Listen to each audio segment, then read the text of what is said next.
Breaking చూస్తున్నాం. మాజీ CM KCR కు హైకోర్టులో ఊరట లభించింది. 2011 రైల్ రోకో కేసు విచారణపై ధర్మాసనం స్టే విధించింది. ప్రతివాదనలకు నోటీసులు జారీ చేస్తూ విచారణను జూలై 18కి వాయిదా వేసింది.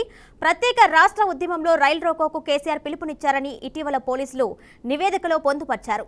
అయితే తాను ఎలాంటి పిలుపు ఇవ్వలేదని ప్రజాప్రతినిధుల కోర్టులో నమోదైన కేసును కొట్టివేయాలని మాజీ సీఎం నిన్న హైకోర్టును ఆశ్రయించారు.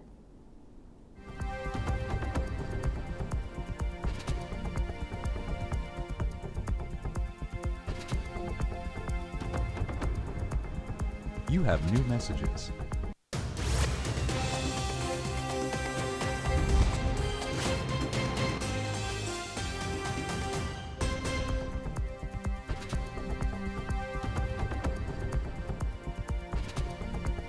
మాజీ సీఎం కేసీఆర్ కు హైకోర్టులో ఊరట లభించింది.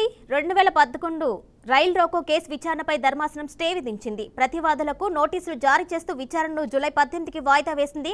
ప్రత్యేక రాష్ట్ర ఉద్యమంలో రైల్ రోకోకు కేసీఆర్ పిలుపునిచ్చారని ఇటీవల పోలీసులు నివేదికలో పొందుపర్చారు. అయితే తాను ఎలాంటి పిలుపునివ్వలేదని ప్రజాప్రతినిధుల కోర్టులో నమోదైన కేసును కొట్టివేయాలని మాజీ సీఎం నిన్న హైకోర్టును ఆశ్రయించారు.